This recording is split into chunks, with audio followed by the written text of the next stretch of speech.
izay atrandry mifantoka amin'ny fanabeazana sy ny fampianarana ny fahaizana mandanjalanja momba ny teknolojia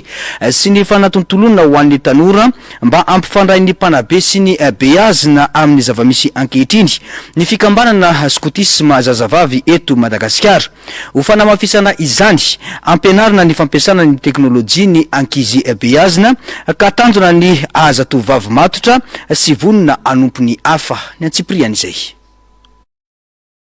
Amin'izao fotoana izao miompana amin'ny fanabeazana sy ny fampianarana ny fahaiza-mandanjalanja ny teknolojia sy ny fanatontolona ireo fikambanana skotisma eto Madagasikara mikendry ny ampifandray akaiky kokoa ny tadidokanga eo amin'ireo mpanabe sy ireo beazina mba ahazoana ireo tanora traikefa sy fahalalana mifanaraka amin'ny zavamisy ankehitriny ho fanamafisana izany ampianarana sy volavolaina ny ankizy beazina ny fomba fampiasana ny teknolojia ampitandremana araka ny fanazavana ny tompon'andraikitra nasionaly eo anivon'ny faneliny Madagasikara tanjona ny anabe ireo tanora olombelona matotra manana fatokisa-tena tia tandrazana ary vonina hanompo sy hanampy ny hafa amin'ny fiainana andavanandro. Asa fa misy ny atona hoe traikefa mampitombo talenta izy io de misy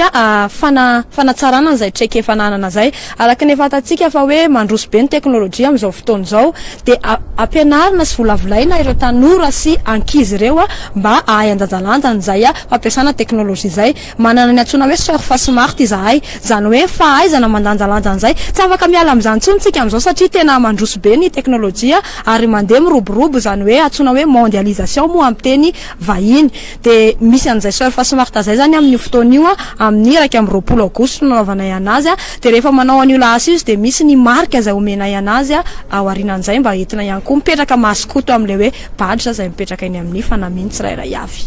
Iverina indray rehefa niantona andritra ny fotoana maromaro ny lasy nasionaly izay karakarain'ny skoto zazavavy katolika ny 17 ka hatramin'ny 13 aogositra 2024 avy zao izay atao eo amin'ny dioseze Nampanja mandritra ny 7 andro ifandray amin'ny natiora sy iaina fiainana andasy tanteraka ireo mpandray anjara.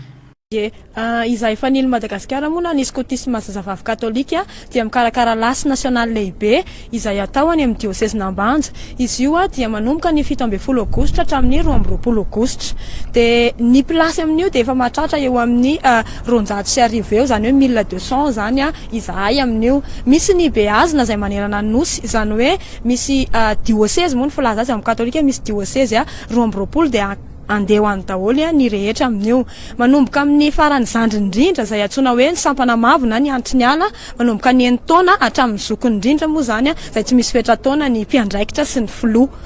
de akoatran'izay ihany koa de misy lasa maro amin'io zay ataonay misy any lasa zay entina manabe misy ny hoe fampiarana an'izay zavatra ny ainanay nandritry n'ilay fotoana rehetra ny topikatroana nanomboka tamin'ny